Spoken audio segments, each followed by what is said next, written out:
Liz Truss has been selected on a slogan of trusted to deliver. But what is she actually promising to do? People will be going to Rwanda. If they're not on this flight, they will be on the next flight. I am a plain-speaking Yorkshire woman, and I know that a woman is a woman. President Macron, friend or foe? The jury's out. If I become Prime Minister, I'll judge him on deeds, not words. Britain's facing the worst economic crisis since the financial crash more than a decade ago.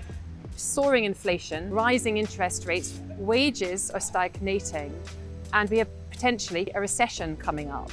So there's massive pressure for her very early on to spell out exactly what she'd do, and very little sign of how she would do it. My tax cuts will decrease inflation. Can you point to a single chancellor, a single governor of the Bank of England, single leading economist? Patrick Minford. He's not one of the leading economic thinkers in this country. Unless Truss gets to grips with it very soon, it will go deeper and longer than really this country is able to sustain. One of the big focuses of Boris Johnson's administration was net zero target. As DEFRA Secretary, Department of Environment, she made huge cuts, which meant that the monitoring, for example, of sewage and water pollution was slashed. And we've seen the outcome of that on our beaches this summer. I support fracking in areas where there is local support.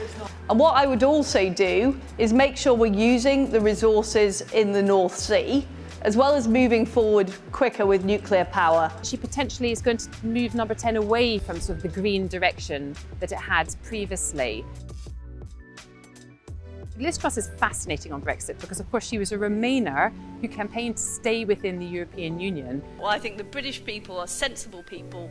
They understand fundamentally that economically Britain will be better off staying in a reformed EU. Somehow she's reincarnated herself as more Brexity than the original Brexiteers. And the reality is the vote needs to be implemented. But what about the people who've changed their minds between then and now? I don't think people have changed their minds. Everyone I speak to, I have, that's true. Right. In the other way, though, Eddie. Oh, I see.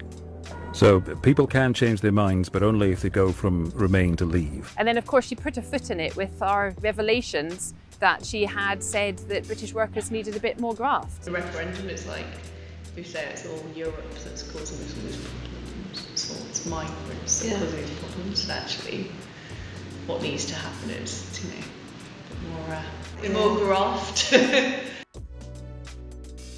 Liz Truss, like many recent senior Tories, has pitched herself to the right on cultural issues because increasingly it looks like that the big divide in this country is a social one rather than an economic one. Liz Truss, I have to ask you, is a trans woman a woman?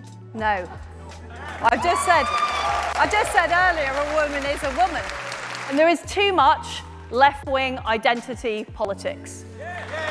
One thing we journalists will all be looking out for is how she deals with the media. But this is the problem with the way that every question is framed. Well, excuse me for framing the question my own way, but can I just frame it this way? You're framing it in a left-wing way.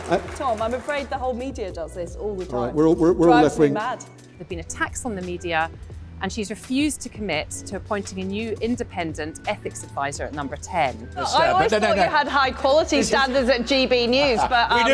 We do!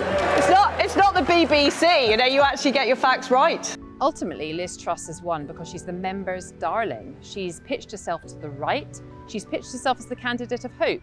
She's pitched herself as the continuity Boris Johnson candidate. And also, she's not Rishi Sunak, who many of the members blame, rightly or wrongly, for sticking the knife into Boris Johnson and ending his premiership.